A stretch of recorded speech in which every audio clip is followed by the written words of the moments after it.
Hi everyone, welcome to THT, and as promised, we are reviewing the Take the Initiative Season 1 tournament. So the Take the Initiative Online League is a tournament that I've advertised in a previous video, where I was claiming that this is the highest level of play that you're going to see in Star Wars Unlimited. And this tournament has finished this weekend, so today we're going to take a deeper look at what happened in that tournament and what we can learn from it. So, without further ado, let's just remind ourselves why I consider this tournament to be the highest level of play that you can see in Star Wars Unlimited. First of all, it is an online tournament, so anyone in the world can take part. So there's no geographical limitations. You're going to see some of the best players from all over the world taking part in this tournament. And that means that there are going to be a lot of good players because all the best players from all regions can kind of gather up together and play.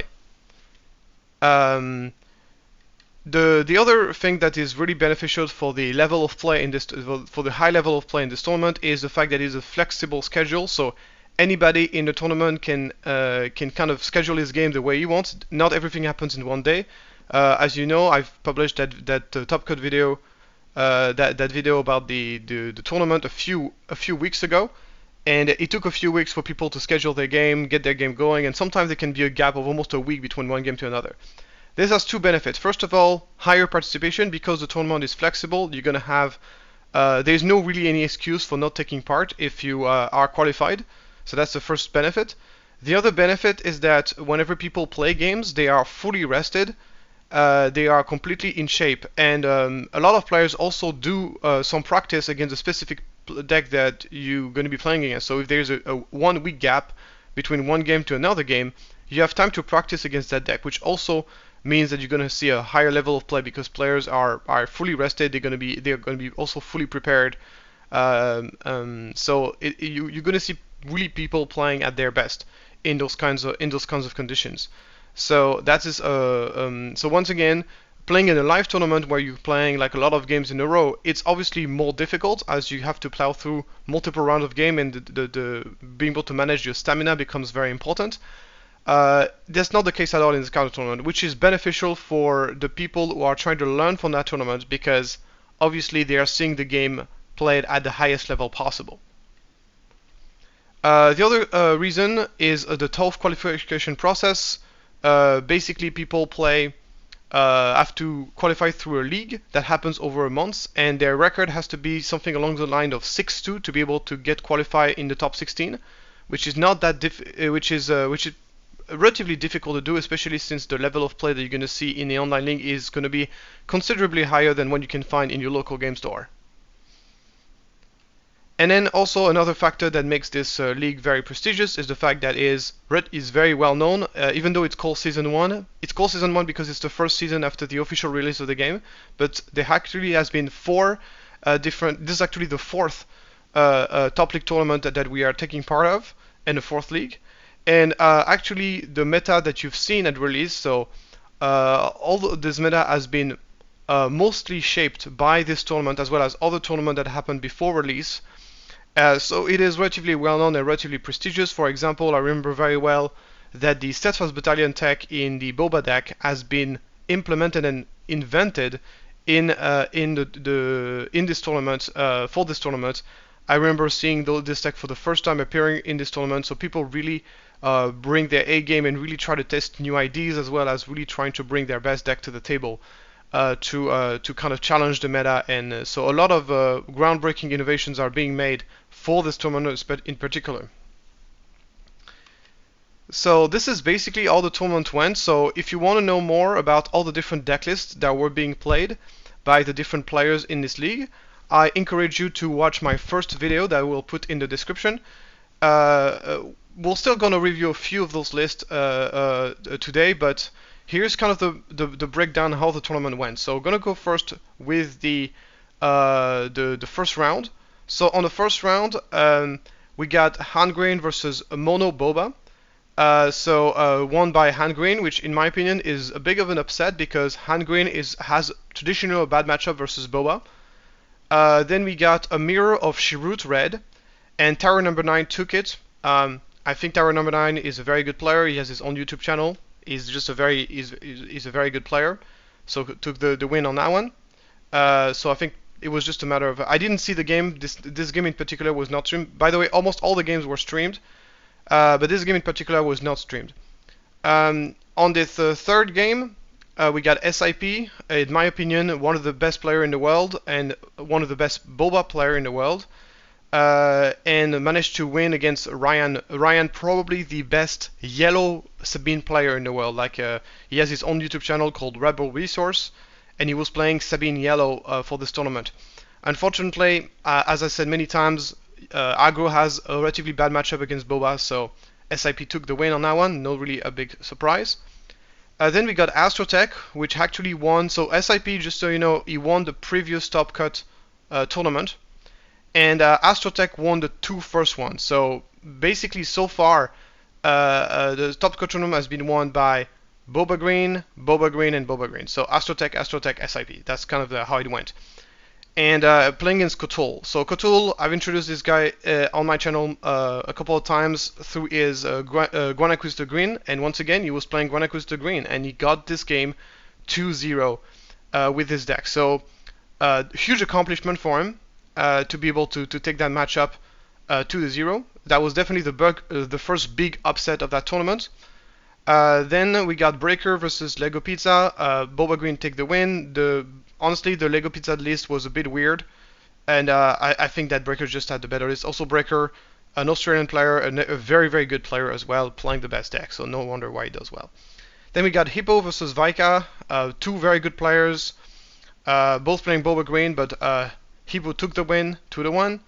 Then Dylan versus Poem. Poem, I've introduced him into the list. I think he went to the final of the last Top Cut tournament. He's a very good player and one of the biggest innovator in the game. He's one of the best innovator in the game. He was playing his signature mono boba list, and Dylan was playing a Krennic Green control deck.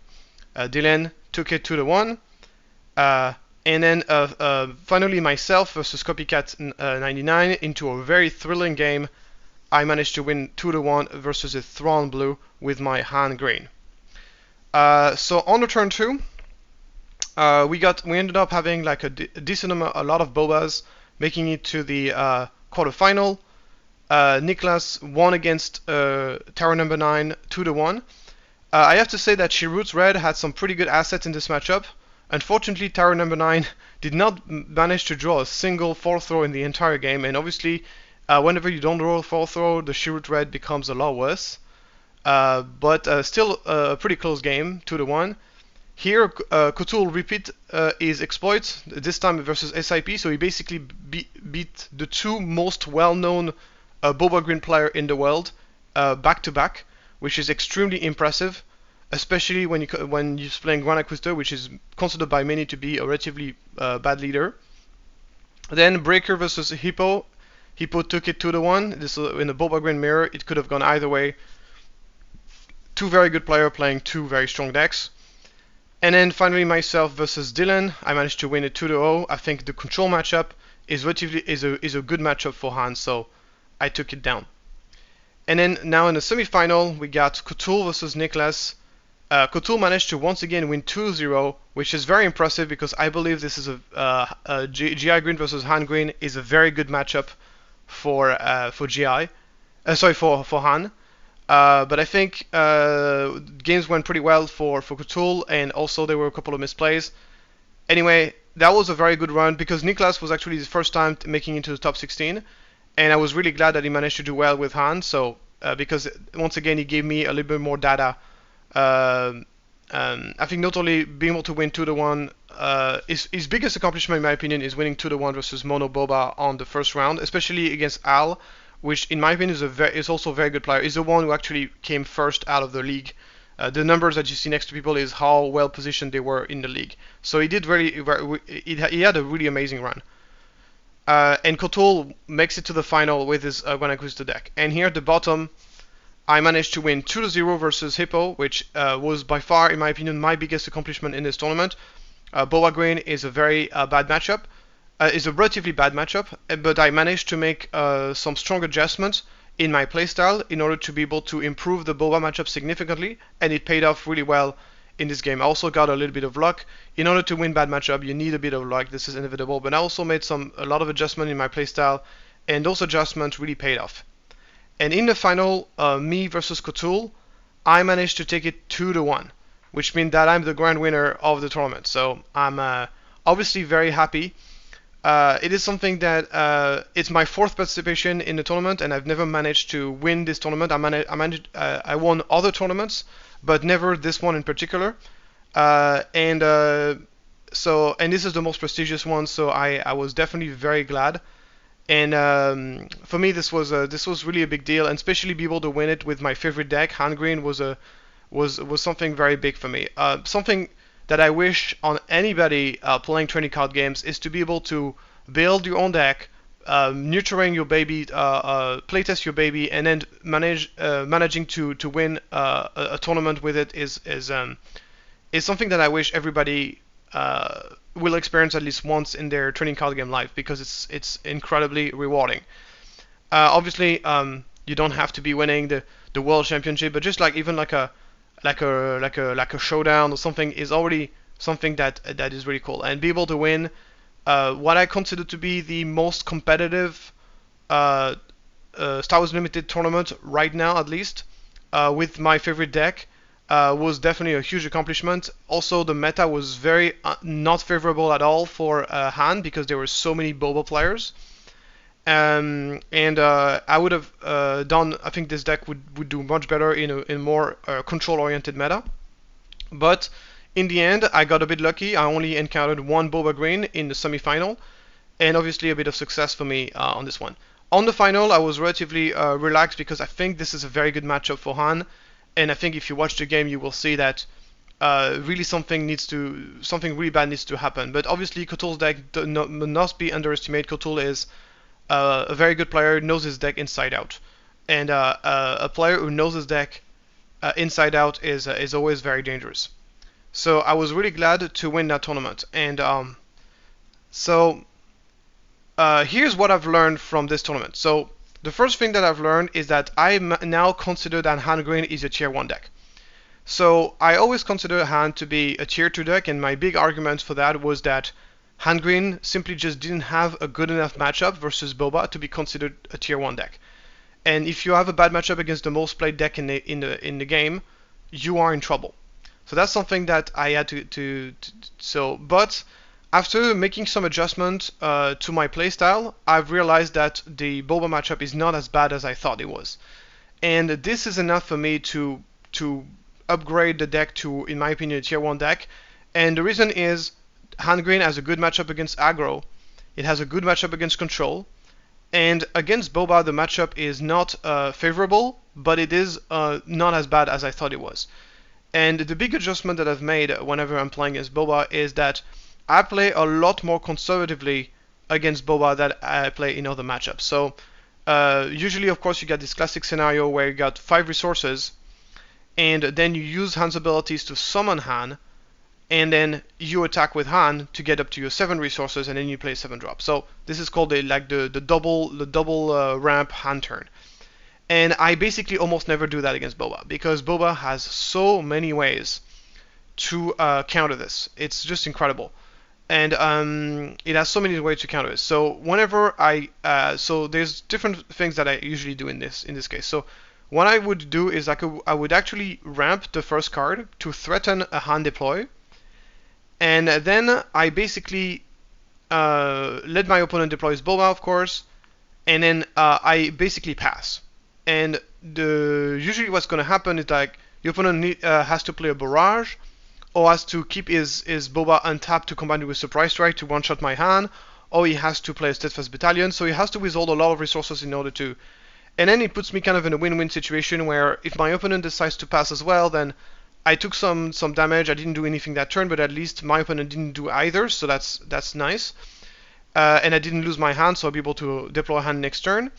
And the second thing that can happen is that my opponent decides to commit and play something, and in this case I can deploy Han, attack with Han, get an extra 7 resources, and actually play my 7 drop. So it kind of puts me in a win-win scenario. So this is why this is a first adjustment that I've made. Another adjustment is so I can sometimes go for an aggressive hand deployment play, but if I do that, it's because I have a very good backup plan, meaning that I have a very good traitorous to play, or I have a very good skirmisher to play, which means I will be able to use my resources, and my hand gets killed, but then I can ramp next turn and go 7 next turn. So I basically threaten hand deployment, and is better than just deploying your hand and getting blown out. Obviously, you still do get blown out completely by No Good to Me Dead, and No Good to Me Dead is still a massive problem for the deck. With that being said, and something I've been observing, especially in this tournament, is that boba players do not play as many No Good to Me Dead as before. They don't even play the full playset, and sometimes they even put it in the sideboard. I mean, for example, when there's no Good to Be Dead on the first game, this is a huge benefit because it means that I can simply just play. I can simply just when I know for a fact that there's no Good to Be Dead on the other side, I feel a lot more comfortable because No Good to Be Dead is so incredibly powerful for two reasons. First of all, it is very cheap, so I cannot do the same thing as for Steadfast Battalion or Barrage. Because my opponent is just going to play a 3-drop and then it's not going to go well for me. While if my opponent has to threaten Steadfast Battalion, he's basically skipping himself an entire turn to do that. While the No Good to Be Dead only costs 2. Keeping No Good to Be Dead open is not as big of a commitment that keeping any of those cards open. So that's the first thing. The second thing is that not only does he prevent you from ramping that turn, but your hand stays tapped for the turn after, which means that you won't be able to ramp on the turn after as well, which is a massive deal. So if you want to improve your hand matchup while playing boba, play 3 No Good to Me Dead in your main deck. I think that's the best advice I can give. But obviously boba players have been playing less and less No Good to Me Dead simply because it's a card that is pretty useless against control, and obviously boba, our biggest fear has been control so far. So that's why it was a good call for me to play Han, but I think that if boba make the adjustment, this would not be as favorable as a matchup. With that being said, I made a few adjustments myself in my list to make the matchup a little bit better, that I will show you later on. So the second thing that I've learned, I didn't really learn it because I already kind of knew, but GI Green is indeed the best GI deck, and I would consider this a tier 2 deck. I think it's a very, very strong deck. It's on the same, I would put this on the same power level as something like a Vader. It doesn't have good matchup against everything, but it is a very strong deck. It has a lot of qualities. We'll go into more details about this when I talk about the list. But Grand Inquisitor Green is definitely a competitive deck, and if you love Grand Inquisitor, you should be playing Grand Inquisitor Green, and you should be able to having very good results in tournaments. It's really an excellent deck. My third thing I've learned is that Energy Conversion Knight is a bit overrated. What I mean by it's a bit overrated is that the narrative so far has been that if you're playing green, you play ECL, no question asked. And there is something that is very important, like something I've learned since the release of the game is like before the narrative was you play a 25 HP base unless you have a very good reason not to. I think the narrative is completely flipped now. It's like you always play the 30 HP base unless you have a very good reason not to. And ECL is often a good reason to not play a 30 HP base, but not always. You really have to play a deck that really benefits a lot from ECL. And I think so. In the final of this tournament, you had 2 green decks, and none of those decks were playing ECL. We were both playing. I was playing Echo Base. My opponent was playing Command Center. Same, just different art. So literally, none of us were playing ECL, and it was a good. And in both cases, it was the good call to not play ECL. So I think ECL is great, but you need to have some good card that combines with it in your deck. You cannot simply just jam this card in any deck and hope it's going to do well. So that's something I wanted to say. Of course, a few caveats on those learnings. First of all, the sample size, of course, very small. Only 16 players, direct elimination. That is not a lot of games. With that being said, we have a more extensive stats on the league itself, where you have hundreds and hundreds of games that were played on that league. But obviously here the level of play is not as high, so have to be taken with a grain of salt. And obviously, something that is quite important to keep in mind for this deck is that there were no hard control deck based on vigilance. We see the emergence of those new decks. I call it the dominatrix Aiden deck, like those very hard control that mill you with vigilance. When the tournament started, those decks were not widely known, and nobody brought any deck like this in the tournaments. The most so we had a Thrawn blue deck, which was a control deck, and then a classic Krennic green, which didn't have visions either. It was just a classic old school control. And this obviously is something you understand is that this meta is not going to be necessarily representative of the meta you're going to see at your local. I feel like a lot more people are playing those super hard control deck. Personally, I think that if people would have played such deck in the tournament, it would have been more beneficial for me as a Han, because I think Han has a very good matchup against those decks. But obviously, this would have changed things a little bit. Maybe you would have seen less Boba and stuff like this. The meta here was very, very Boba centric, which I don't think is a bad thing. I think that it is definitely a good representation. I still think Boba is the best deck in the game right now. Even with the introduction of those hard control decks, I still believe Boba is the best deck, and there's a lot of adjustment you can make in your Boba deck to improve those matchups, as I showed in my video on how to counter control. So I just want to take a little look at the list of Cthulhu here. So his list, as you can see, is what you would expect, right? But very proactive, almost no removal, excepted like Barrage and Traitorous. Obviously you got the Fourth Throw, Force Lightning. So if you had to compare this list to the one I've shown in my channel, it is a lot more proactive, a lot more units, and a lot less spells, a lot less events, sorry. And also the Command Center as the base instead of Energy Conversion Lab. So I think Command Center is the right call in this list, simply because Grand Inquisitor kind of gives ambush to all of your units. It basically allows all of the units to basically have an immediate impact on the game, as they can be untapped and attack right away. Then any units that I think the only unit that really benefit from ECL in this entire list would be and it cannot be targeted by Grand Inquisitor, is basically the Ruthless Raider. But other than this, it's pretty much like I don't think the benefit in this particular list is high enough to justify the 5 extra XP on your base. So, a couple of criticisms I would make on this list. Maybe Ruthless Raider is not as good since you're not playing ECL, so maybe there's an argument for not playing Ruthless Raider. Since it cannot be targeted by Grand Inquisitor, it's still a very strong card, obviously, but there's an argument maybe to take it out, because there's so many other great cards that you could put instead, notably some cheap removal spell, maybe the Force Choke go into the main deck. I'm also very surprised to only see 2 copies of Palpatine. I think if Cthulhu had to rebuild his deck now, he would probably play 3. It's such a powerful card.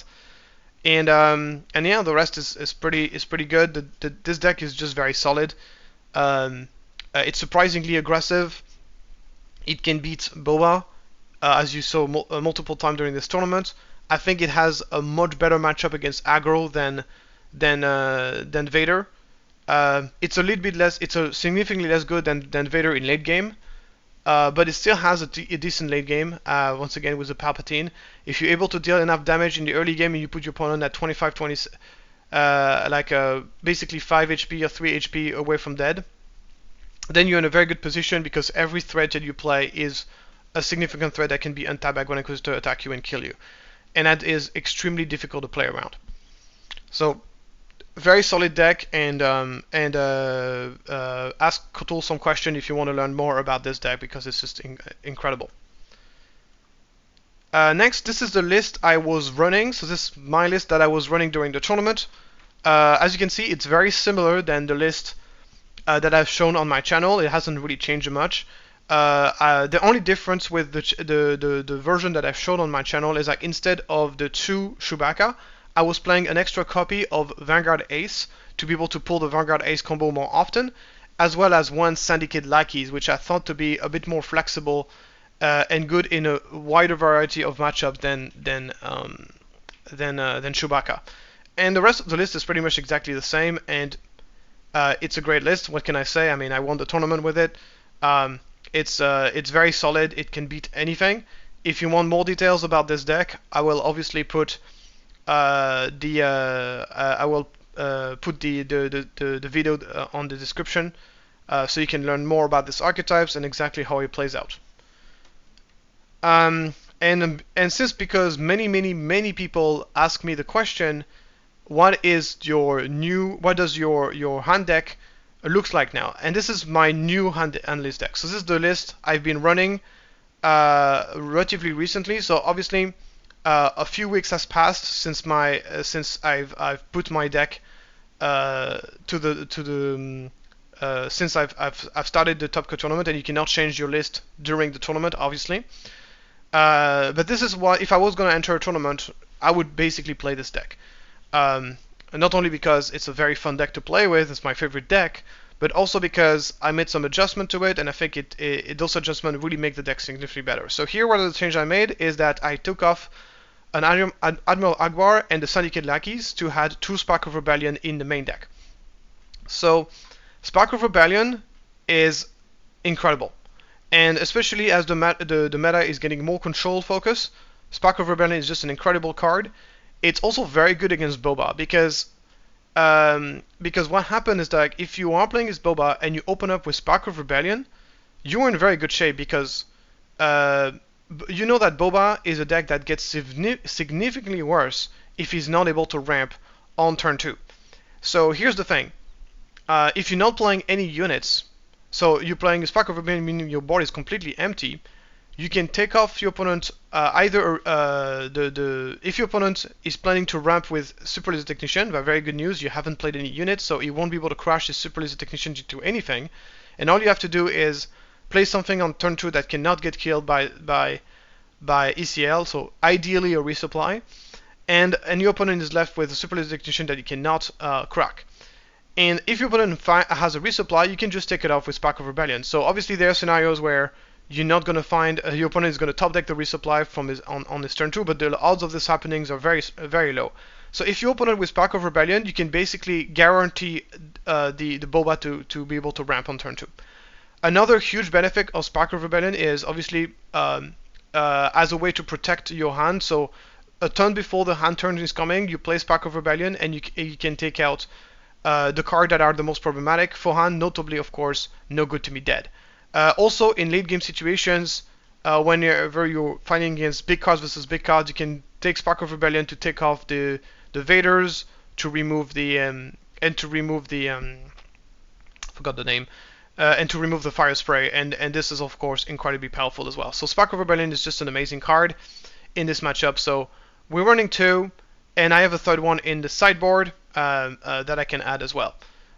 So another change in the sideboard, and this one is a bit more experimental. I'm still not 100% sure this is the right move, but I've added 2 Body Rook in the sideboard to replace the 2 Spark of Rebellion that left.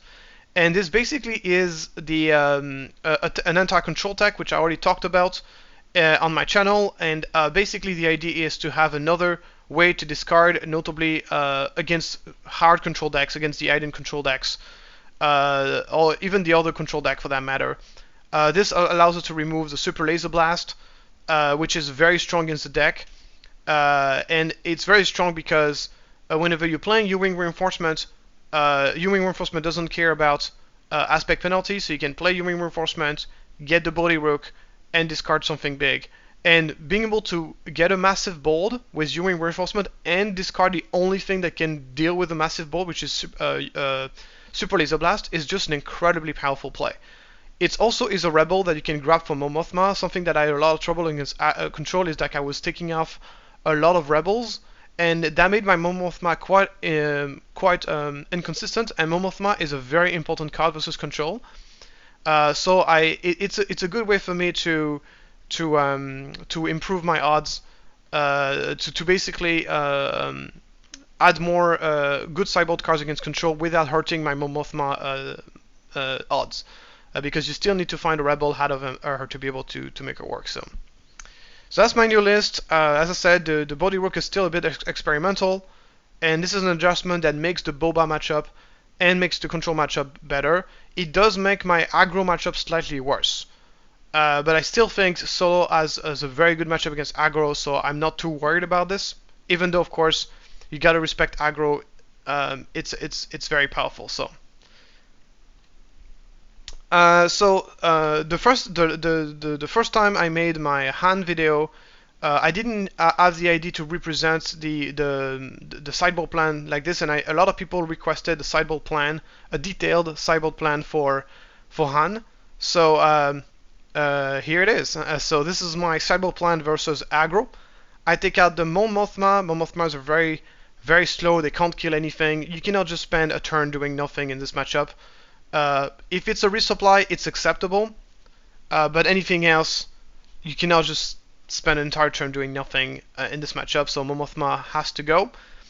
Om1 is not terrible in this matchup because it restores, but it is pretty slow. Comes into play at turn 8. And if I'm going to be going into turn 8, at this point of the game, I really want to heal myself. And Reinforcement Walker does heal a lot faster than Helm1 does most of the time. So I prefer a Reinforcement Walker with this immediate healing. Notice that I don't side in all 3 walkers and I don't side out all 3 Om1s. That's because there are going to be some scenarios where I'm going to prefer to have an Om1 instead of a walker, because Om1 can still reanimate an Echo-based defender, can reanimate sometime a Bright Hope to protect yourself, things that can reanimate also Akbar, that can also kill stuff. So I mostly prefer Reinforcement Walker, but there's still a few scenarios where I prefer Om1, so I still have one in there just to give me the option to, in case I draw both of them. And obviously my main anti-aggro card that I'm siding in is going to be Yularen as a way to win some HP. I play a lot of green cards in this deck, so Yularen gains a significant amount of HP, and not only that, is also a great combo with U-Wing Reinforcement. You play U-Wing Reinforcement, you grab 3 green units, one of them be Yularen, you gain 3 HP right away. That's pretty good. So I like Yularen a lot in this matchup. Also gives me more turn 1 play, which is also nice. Against Boba, this is where I sideboard the least amount of cards, simply because I'm almost entirely pre-sided versus Boba already. And here I take off a Mon Mothma, which is a bit slow, and Akbar, which is very situational. I still keep another Akbar just to have the option to get it from a U-Wing Reinforcement sometimes. But it's mostly not a great card in this matchup, so I take it out. And I get a Spark of Rebellion, for the reason I explained earlier. Just a great card versus Boba, and then a Change of Heart. And the Change of Heart is here mostly. He has a couple of benefits in this matchup. So if your opponent traitorous your card, you can Change of Heart and you get back your card permanently, which is kind of a cool little interaction versus traitorous. And it's also very good versus Fire Spray. So those are like the 2 reasons why it's there. And so next we have my sideboard plan against control. So against control, there's a lot of different control lists now, especially now with the hard controls and the soft controls. You got the Aiden, the Krennic Green classic decks that play ramp and play some big dudes, and there are of course the Aiden Red Dominatrix type decks which play barely any units. So those are 2 vastly different control decks, and they require different sideboard plans. But here's more or less what I would do in those matchups. I of course add the Reinforcement Walkers as more late game options, more Spark of Rebellion of course to deal with the expensive cards, to deal with the big cards. The Change of Hearts, that's specifically if my opponent plays like big units. And the Bodyguard, obviously, I take off the Traitorous, which are usually not very good. It depends on the matchup. For example, I'm playing against a Palpatine. Traitorous is going to be very good in there, but so it really depends. Traitorous is not completely bad against control, but most likely it is. And then Leia, I take off the Leia and the Akbars. I still keep one Leia in my sideboard because just having the option to get it from U-Wing Reinforcement to tap down like something like an Avenger or something can be very good. And that's it. So as a final message, I would like to thank everybody who congratulated me for my win on the tournament. I really felt a lot of love from the community, a lot of positivity from the community. I also want to say that I'm the first player in the history of the Take the Initiative League to win the tournament without Boba Green. All 3 previous editions were won by Boba Green. So I'm really happy to be the first player to win this tournament without Boba Green. And yeah, I really felt a lot of love. Thank you to Rebel Trader for setting up that tournament. Congratulations to everybody who participated and managed to qualify for the top 16. Congratulations to Cthulhu for his amazing deck and managed to do so well in the tournament. And I really hope I will be able to participate to the next Top Cut tournaments. And I hope that you guys learned from my experience there. and it was a really fun opportunities to show and display my skill, and also to be able to confirm that Han is indeed one of the best deck in the game, in my opinion.